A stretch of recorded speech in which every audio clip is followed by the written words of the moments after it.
about 5 minutes before we kick off, but I just want to let you know that I've got the Q&A section open and I would love to hear any messages from you. Would love to hear where you're all from, so please do type a message in the box, say hello, and we will get started properly in about 5 minutes time.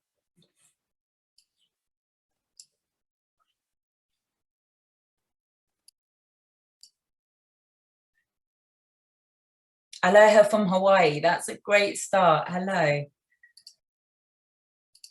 I got a message saying that, oh no, that was an earlier message with Anastasia that you can't hear. Everyone can hear me okay? Great. Brilliant. Thanks, guys.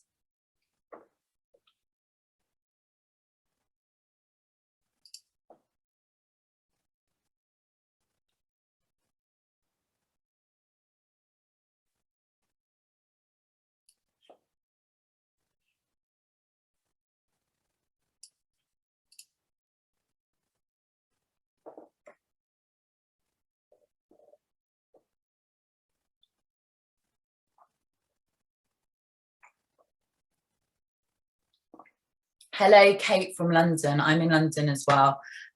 So hello, neighbour. For everybody just joining us, I just mentioned that we're going to start at about 5 past, so I'll give everyone the opportunity to join. I would love to hear where you're all from, or whether there's anything in particular that you're interested in hearing about today. Do let me know. Hi from Zurich. Hello. Hi, Zurich.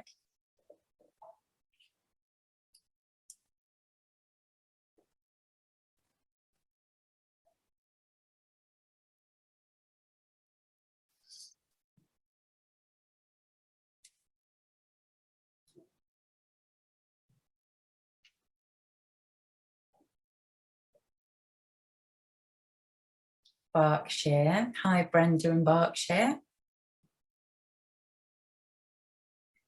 Berlin. Wow, we've got a really international crowd tonight. That's great.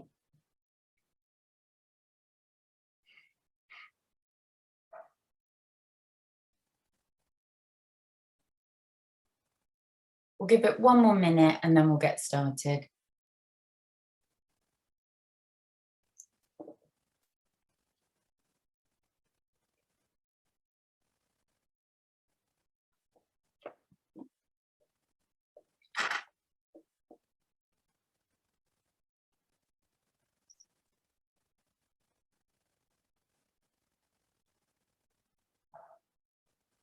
Okay, interested in keeping iron levels in diet high while trying to cut down on protein.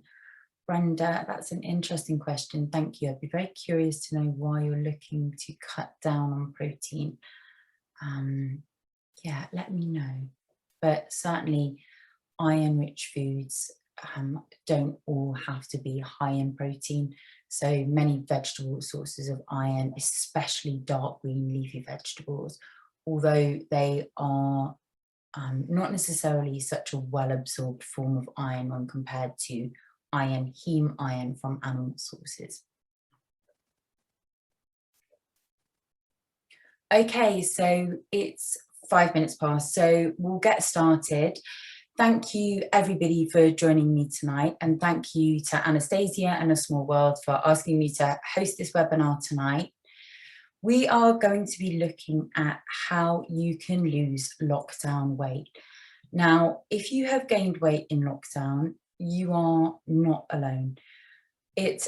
A recent survey found that 48% of us gained weight in lockdown, and it's really not a surprise. We've all had our lives turned upside down over the last year and a half. There have been increased reasons to be stressed and anxious. Many of us haven't been sleeping well. We've had a lot thrown at us, and it's not uncommon in these stressful times to turn to food for comfort. But if you have noticed that your weight has crept up during lockdown and you are looking to do something to address that, and I'm here to help you. So tonight I'm going to talk about 7 simple steps that you can take to start getting back into a good routine, develop healthy habits, and start to lose weight that you gained during lockdown. So as I said before, I've got the chat section open, I've got the Q&A section open, so I'll be keeping an eye on this during the webinar. I'd love to hear any comments, any questions that you might have. We can also put a little bit of time aside at the end to answer your questions. So throw them at me and we'll come back to them probably towards the end. Okay, so without further ado, here are 7 steps to losing lockdown weight. The first thing I want to look at is what we want to eat. So it's really about focusing your diet around protein, healthy fats, and fiber. I would encourage anybody to focus meals around whole, natural, and unprocessed foods as much as possible. We want to avoid things like starchy carbohydrate-based foods, sugars, foods that are high in sugars, and highly processed foods.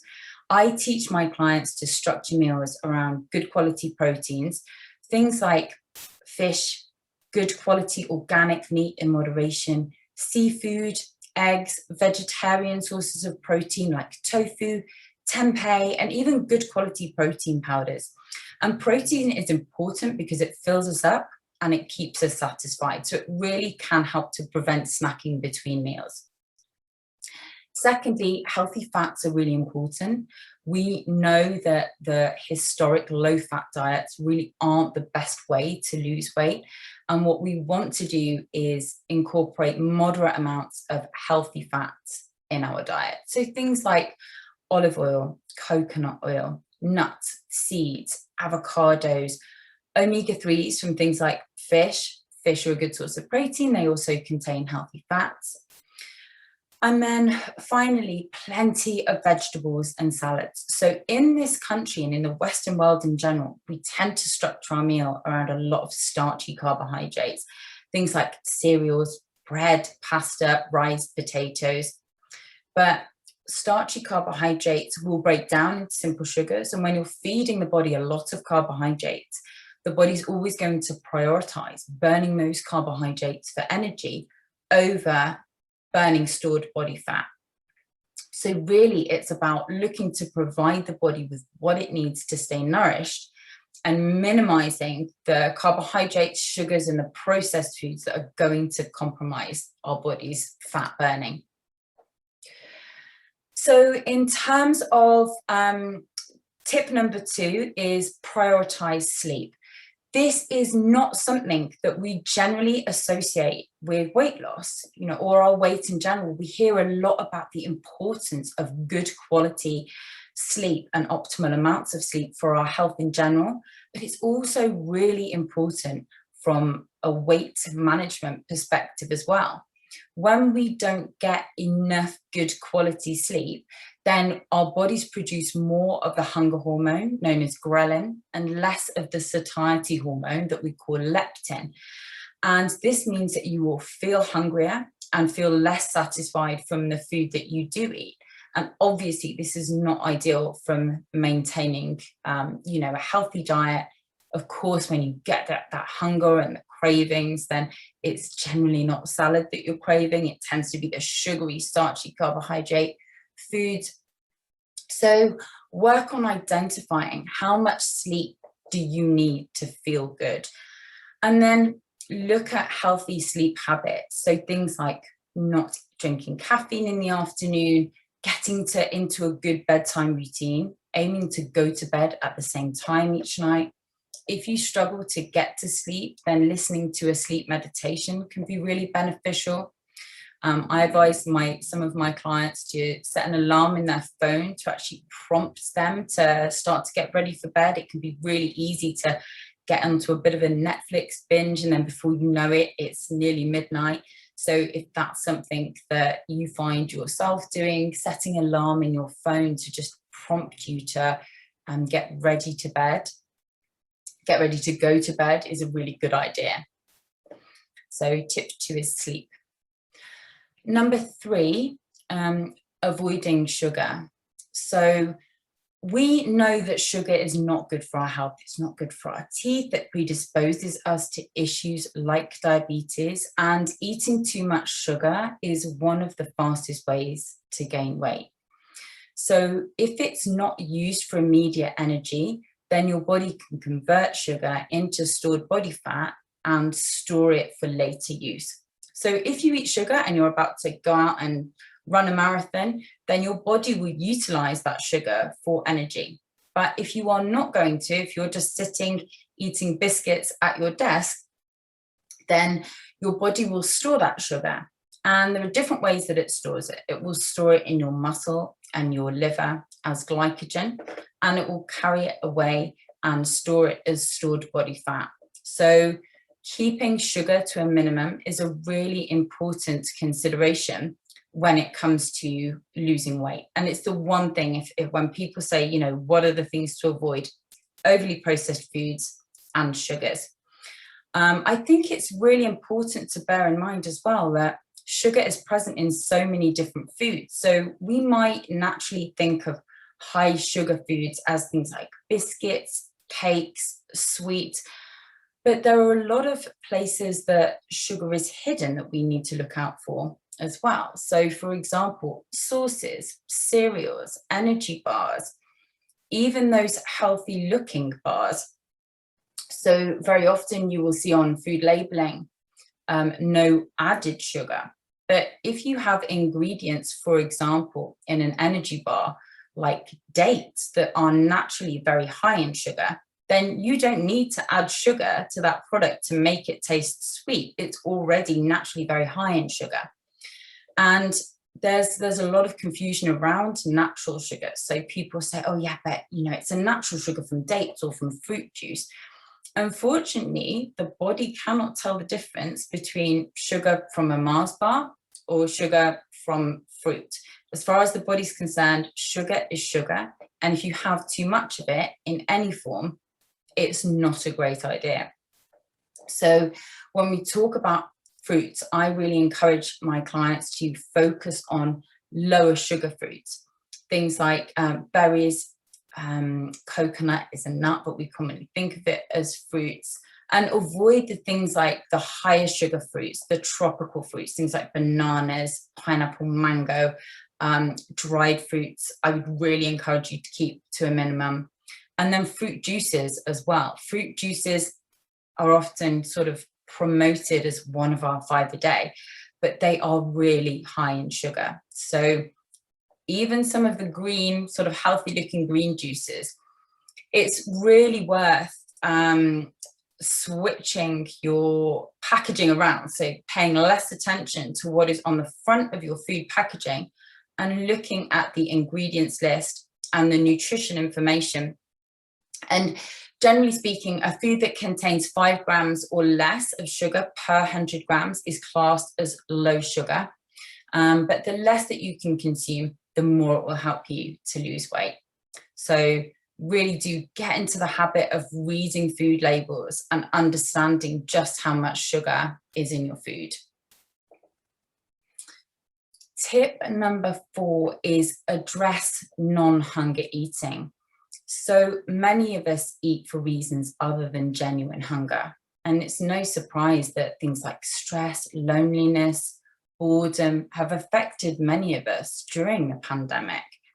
All of these feelings can be triggers for non-hunger eating. If we only ever ate when we were hungry and stopped eating when we were full, it would go a really long way to helping to solve the obesity crisis, but we don't. We eat for a lot of different reasons. And developing an understanding of our triggers for non-hunger eating and working to overcome them can really help you to really gain control of your eating habits. So I encourage my clients to keep a food diary and note down not only what you're eating, but also how you're feeling. So if you start to make a record of the food that you're eating and how you're feeling, you can start to join the dots and see what are those feelings that you're experiencing when you feel out of control and are reaching for foods that you know aren't supporting you in your attempts to lose weight. This was a game changer for me personally. I was a qualified nutritionist, and yet I found myself still reaching for food that I knew wasn't the best option for me. I am not somebody who naturally stays slim without keeping an eye on my diet. And personally, for me, not sleeping was something that I identified as a huge trigger for gravitating towards things like biscuits and cakes and sweets, those sugary foods. So really, that keeping a food diary can be a fantastic way to identify what is triggering a desire to eat. And then once you notice that you're eating for reasons other than genuine hunger, you can find healthier ways to address those needs. So, for example, if you find yourself just bored, you know, we've all been deprived of our social lives during lockdown. Life has become a bit monotonous. If you find yourself gravitating towards a fridge because you just need a break from work, then have a think about what else you can do. Maybe that's a sit down with a magazine and a cup of tea. If you find that you are feeling stressed, stress is a very common trigger for non-hunger eating. And if it's, you know, it's something that comes on quite quick, that feeling of stress and then that desire to sort of eat your feelings. So have a think, what can you do that's going to reduce that stress? It might be get outside for a walk. It might be a 10-minute guided meditation, deep breathing exercises. Deep breathing is a fantastic thing to do because it switches the body from a fight or flight sympathetic nervous system state into a what we call a rest and digest parasympathetic nervous system state. So just sitting and doing some deep breathing can really help to reduce those feelings of stress and help us to sort of gain control of how we're feeling without feeling that desire to sort of eat and suppress our feelings with food. Another thing to bear in mind on this point is that it's easy to confuse thirst for hunger. So when we're dehydrated and when we haven't drunk enough water, this can be a really common trigger for us to feel hungrier. So be mindful of how much you're drinking. You can download, there are some great apps now that will kind of send a notification to your phone to remind you to drink water. Having a bottle of water on your desk, I've got my bottle and my glass here so that I'm constantly, I've got it in front of me in the day. I know how many glasses I have to get through. So really making sure that you're not becoming dehydrated, because dehydration is quite a common reason why we can feel hungry when actually we are thirsty. So tip number 5 is to create structure in your day. So many of us found that lockdown resulted in our usual routine going out of the window. So when we started working from home, those of us who had a set routine in the day would travel into an office, have a lunch break at a set time, leave work at a specific time, have our dinner in the evening. And when that was no longer present in our life, it's easy to get into a bit of a lack of a routine with the rest of our lives. So creating a routine is a great way to help manage your food intake and help to develop healthy habits. So we hear about fasting and time restricted eating, and that is something that for a lot of people can be very beneficial for health and for helping to manage weight. So it can be a good idea to decide on an eating window. So set and have specific set times for your meals in the day. So typically I tend to find that an 8 to 10 hour eating window works well for most people. And for me personally, 9 hours works really well. So you can identify the time in the day that you start to feel hungry. As nutritionists, we used to tell everybody you've got to get up, eat breakfast within half an hour of waking up. Well, now we know that that's not really the case. And it's important to listen to your body and identify when you're starting to feel hungry and when you naturally feel like it feels like the right time to break that overnight fast. And then having set meal times means that you can structure those meals in the way that I described in tip 1. Eat substantial meals that are going to fill you up, keep you satisfied, and take you through to the next meal. And that will be different for everybody. You know, different timings work well for different people. And you know, I really strongly believe that there is no one size fits all when it comes to good nutrition. There are absolutely principles that are relevant to most of us. So, you know, there are very few people who won't benefit from eating a few more vegetables in their diet. We all require certain nutrients, but it's also about identifying what suits your body. And this comes down to what you're eating, but also meal timings. Also, getting into a routine can be really helpful for developing all sorts of healthy habits. So if you want to get into the habit of exercising regularly, have a think about what are you going to do?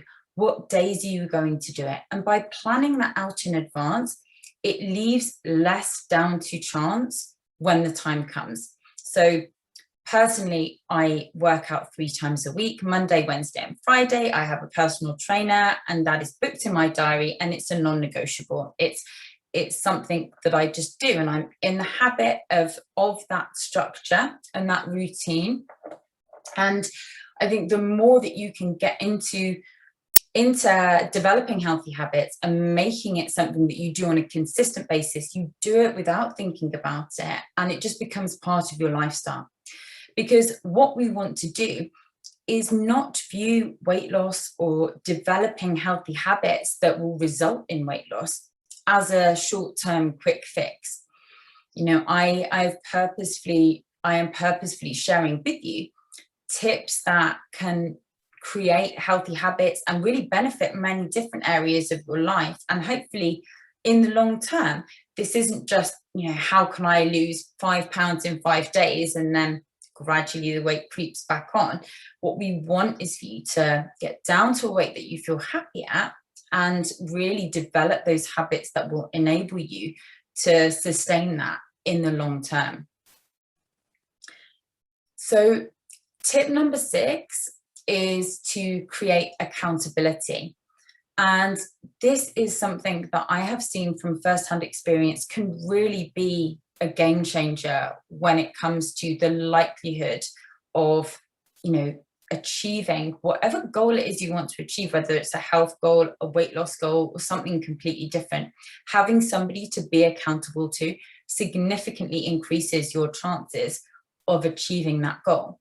So the American Society of Training and Development carried out a study on accountability and found that we've got a 65% chance of completing a goal if we commit to somebody, but this increases to 95% if we have a specific accountability appointment with somebody we're accountable to.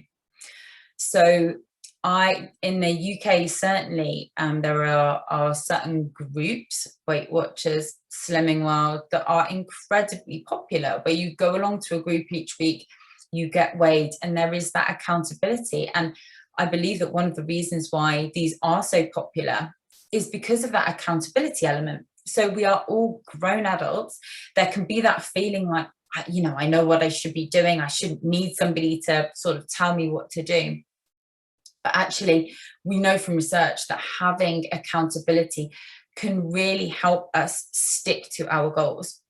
So with my clinic, my team of practitioners, the way that we work with our clients is not just to see somebody once, create them a nutrition plan, and leave them to get on with things by themselves. I know from experience that that doesn't work. So what we do is we work with people. We often initially will see people on a weekly basis to check in, see how things are going. You know, on a weight loss journey, it's really easy to face challenges and to have things that sort of get in our way. And having somebody to support you, talk things through with, work out a solution to those challenges can be a real game changer. And if you're not working with a nutritionist, then you can look to other places to create that accountability. So it might be finding a supportive friend or a family member who has the same goals as you, or who understands your position and can support you in your journey to optimal health and well-being. Or it might be, you know, a group, a support group. There are some great groups online, support groups that can create that accountability. So really, I mean, like I said, I work out with a personal trainer 3 times a week, not because I, you know, don't know how to exercise. I've been doing this for a good 20 years now. I know how to do a squat. But by having somebody where I've got that appointment in the diary, and I know that I have that degree of accountability, that is what keeps me consistent with my exercising.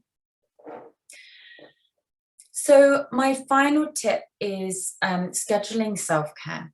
And self-care is a really important consideration in the weight loss equation. When we don't make time for it, we can quickly become depleted and reach for food to top up the tank, if you like. So a lot of the clients that we work with are busy people with a lot of responsibilities. Many of our clients are juggling family life, careers, I would say social engagements, but less so over the last year. But you know, many of us have busy lives and have a lot going on in our life. And so it's very easy to be juggling all of these balls and really get to the point where we feel quite depleted. We're giving a lot of ourselves to work or other people. And then as a result, you know, our body wants to sort of restore and top up that tank. And so it's easy to reach for food to do that. So self-care, in my experience, and having worked with hundreds of clients to help them lose weight, in some situations, it's the self-care element that can really be the game changer. So this might be, why is it that all good intentions go through the windows in the evening? That's a great question. I'll come back to it in a second, but that just caught my eye because, yeah, that's a common one for a lot of people. So in terms of self-care, I think that is really whatever self-care looks like for you. And this is important for our general, like, emotional well-being, as well as, you know, supporting developing healthy habits. So it might be spending half an hour reading before bed, or taking a bath, doing a creative course, reading a book, whatever that looks like for you, but really identifying what is restorative, what helps you feel like you've just got a bit of time to yourself, so that you are rewarding yourself on a consistent basis in a way that doesn't always mean turning to food.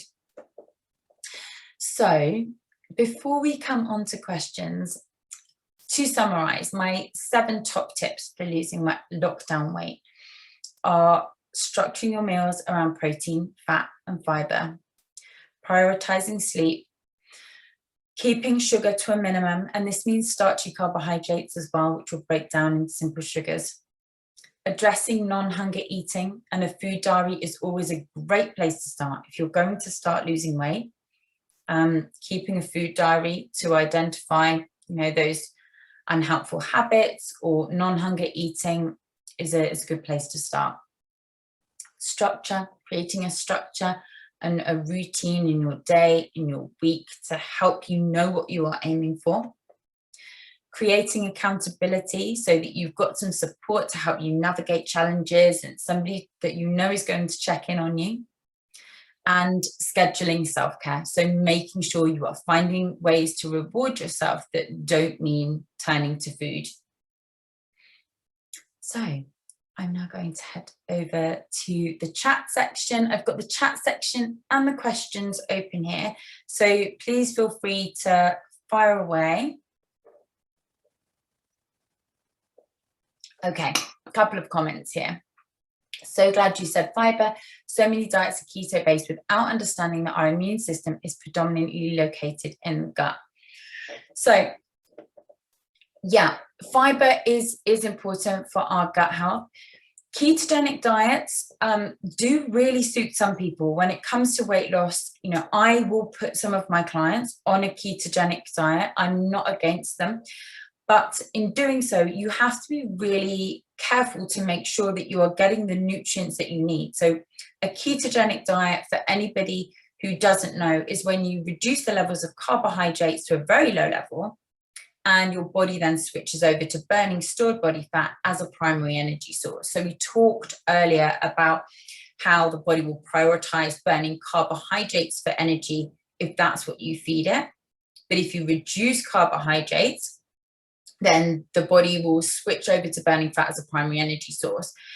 But there are actually a lot of vegetables that you can eat on a ketogenic diet. So you certainly can have a ketogenic diet that's low in carbohydrate, but still eat plenty of low carbohydrate vegetables and be getting the fiber from there. Why is it that all good intentions go through the window in the evening? I love that question. I think that very much depends on your own personal circumstances. So some common reasons that I see: first of all, drinking alcohol. If you are drinking alcohol in the evening, that can be something that really helps to reduce our willpower. The other thing is that many of us are busy during the daytime. We're focusing our attention on work or looking after children. And for a lot of my clients, when the computer gets switched off or when the children get put to bed, and there's that period of time where we just relax and have some time to ourselves, that is when the distractions are gone and we start to think about food. So I would really, this is a circumstance where I would encourage you to keep that food diary, make a note of what you're feeling at the time. So in the evening, what need is it that you are looking to food to fulfill? So many people want to wind down after the day and will turn to food or alcohol to help do that. So if that's the case for you, you can ask yourself, what can I do instead of turning to food that will help me to sort of wind down and calm down? It's really about identifying what is the need that you're looking to food to fulfill, and then what is a healthier way of fulfilling that need. Brenda S., glad you mentioned the water. Someone said if you feel hungry in between meals, drink a glass or two of water first, just to make sure it wasn't thirst. Absolutely. Many of us don't drink enough water. It can really hamper our concentration, our energy levels. So one of the simplest ways to make sure you drink enough water is to get yourself a litre bottle or a 2-litre bottle, and know that you have to get through 1 or 2 of those a day. Like I said, there are some great apps that you can download that will prompt you to drink water. And yeah, for some people that can really help to reduce hunger. So that's a good point. Thank you, Brenda. Sabrina Castillo, will you recommend to eat raw vegetables or salad for dinner? Asking, as at night raw foods makes the digestion harder. That's very much down to what suits you as an individual. Some raw food in the diet is beneficial. When we cook foods, it can impact the foods in different ways, but it can reduce the nutrient content of certain foods. So we know, for example, that vitamin C is one nutrient that can be depleted when we cook foods. But on the other hand, as you pointed out, raw foods can be tougher to digest. So I'm a big fan of having a combination, not a conversation. You don't want to have conversations with vegetables. That would be a bit strange. Having a combination of vegetables that are raw and cooked, so that you're getting the benefit of easy to digest foods. If you find that you're struggling to digest foods at certain times of the day, say for example in the evening, but also some raw foods, because that is going to be the most nutrient dense form.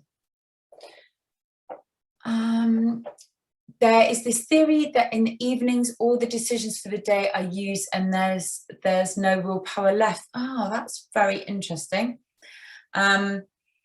I think that, it is interesting when you look at people. I know, for example, some like CEOs, leaders of big tech companies will talk about, you know, wearing the same set of clothes. I think it might be Mark Zuckerberg who has just, you know, all white t-shirts and blue jeans, and that's all he wears, because there is this thing called decision fatigue. So the more that you can reduce the decisions, the amount of decisions that you have to make, then what you can do is make sure that when you do need to make a decision, your decision making power is really optimal.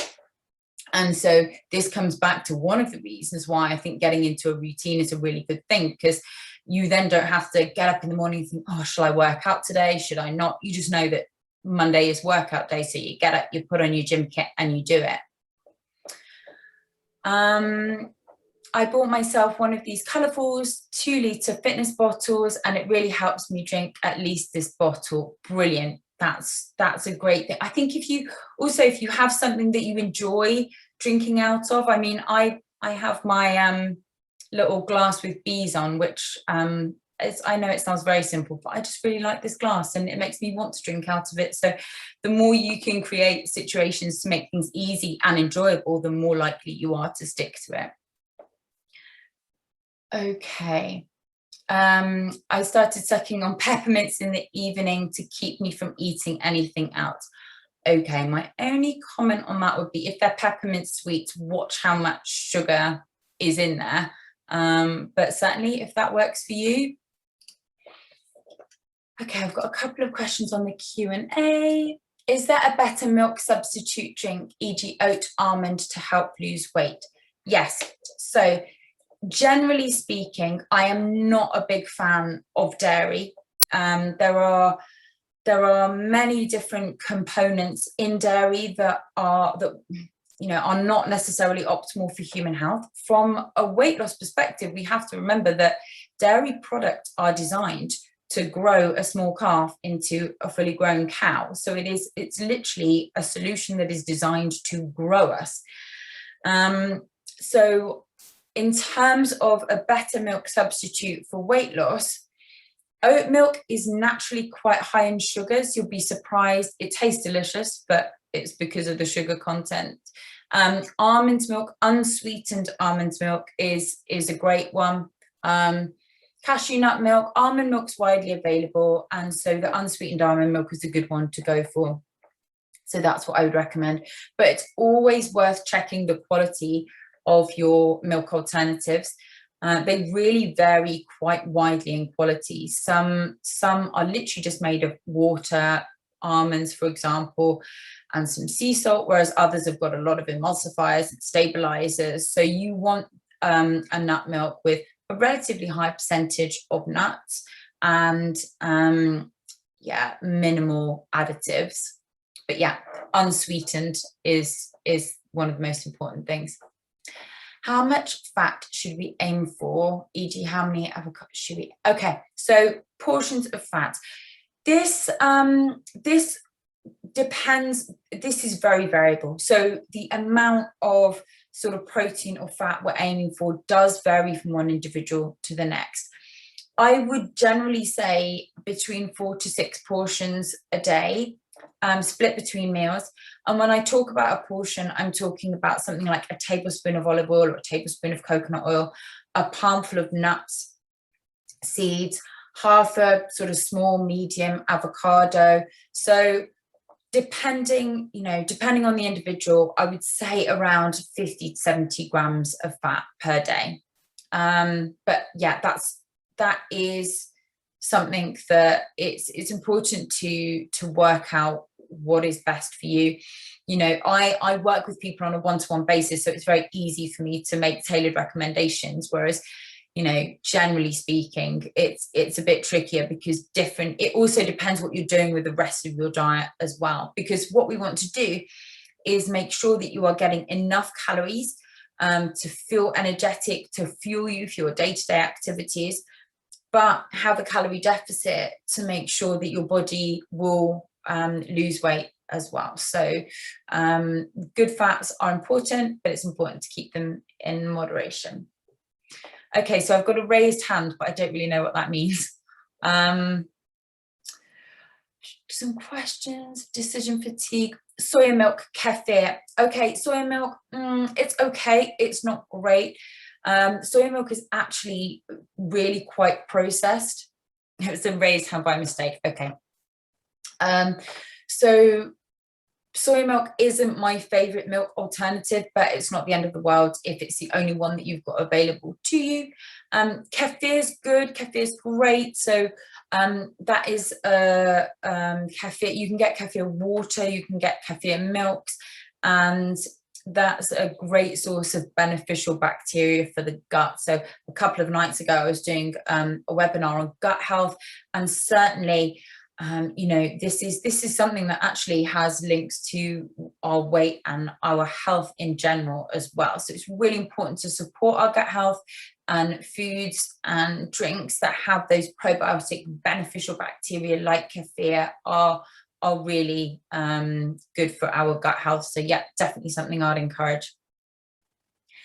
Have you ever checked out Wild Fit as a way of nutrition? No, I'm afraid I haven't. I've got no idea what that is. So please feel free to enlighten me, and I'm very happy to have a look at it and come back to you. Kate M, is diet tonic water better than normal tonic water despite the artificial sugar in diet drinks? This is a controversial topic. My opinion is yes. I personally, I am somebody that if I have a lot of sugar or carbohydrates in my diet, then I will gain weight. But I like the taste of sweet things. I like a gin and tonic every now and then. And so I will personally opt for diet tonic water over the sugary one. I think with diet drinks, they are something that they've been around for a long time. You know, there's a lot of negativity around diet, the sweetness, artificial sweetness, but they've been around for a long time, and generally they're pretty safe. They have the potential to cause negative changes in our gut microflora. There's a belief that if we have a lot of, or a scientific understanding that if we have a lot of artificial sweeteners, it can create a desire for sweet food that is then not fulfilled through what we're consuming. So our taste buds sense that we're going to have something sweet, but then we don't actually get that sweet thing. And it can then potentially lead to further desire for sweet things further down the line, and drive consumption of sugar and sugary foods. But all in all, I would say that personally, I would choose sweetened, you know, diet tonic water as the example you've given over the sugary version. Can't get my words out. What supplements do you recommend, e.g. probiotics? Okay, that's a big question.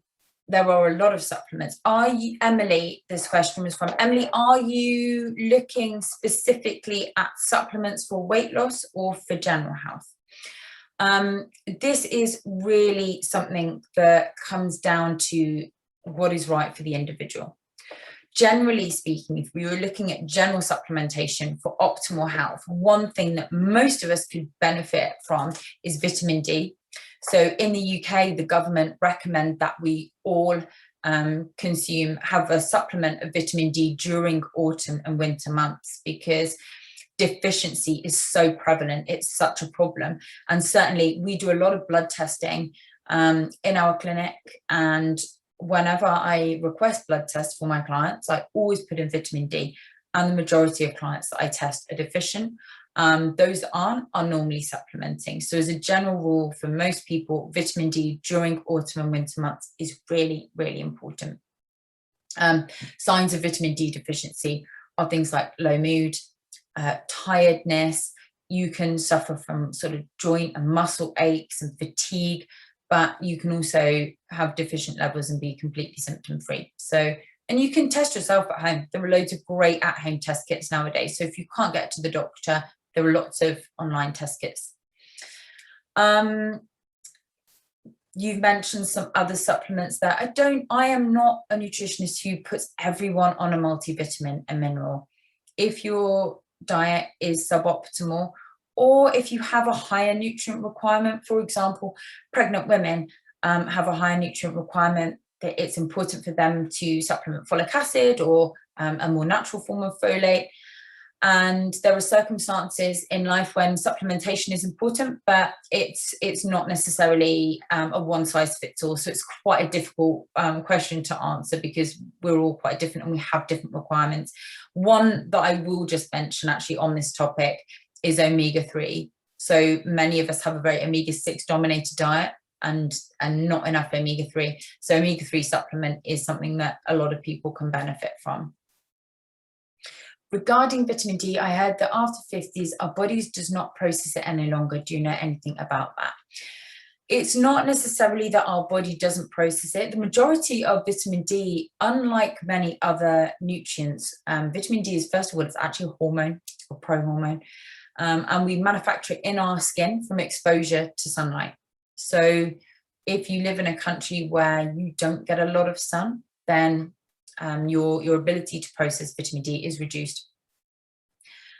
Unfortunately, as we age, a lot of our body's functions start to decline. So our digestive function, our ability to produce energy, and certainly, potentially vitamin D, manufacture of vitamin D is something that, I haven't seen any specific research, but it wouldn't surprise me if that was something that was compromised as we age. Sorry, I just got distracted by the next comment. I'm not attached to it. I just attended a course. It's very interesting, but also very restricting, so no chance for me to stay. Okay, so this is from NT. You've mentioned getwildfit.com. They have this drink called a celery cucumber. Okay. So I don't really know enough about this to comment really. It sounds like a sort of alkalizing drink as it's promoted. Certainly green drinks with celery, cucumber, avocado, spinach, etc. all sounds very healthy to me. So it's, celery juice seems to just be everywhere at the moment. I mean, things like this certainly aren't bad for us, but also don't expect them to have any sort of miracle effect either. I think it's really important to, develop healthy habits, but also just to recognize what's best for you. Any more questions? So I can't see any more questions at the moment. I think Anastasia's marking things as answered. They're disappearing in front of my eyes. Okay. I can't see any more questions that I've missed. So I think on that note, we will wrap up. But thank you, everybody, for joining us today. If you would like any more information about my work, then you can head over to my website. It's www.kim-pearson.com. On the website, there's a free download, which is 7 steps to losing lockdown weight. So if you would like a bit of a recap of everything that we have discussed today, please feel free to download that from the website and take a look through that in your own time. You're very welcome to contact me via our website if you've got any questions afterwards. And you can also follow me on Instagram, which is my Instagram handle is @Kimmy, Kimmy Pearson. Thank you so much, everyone, for attending today, and enjoy the rest of your evening.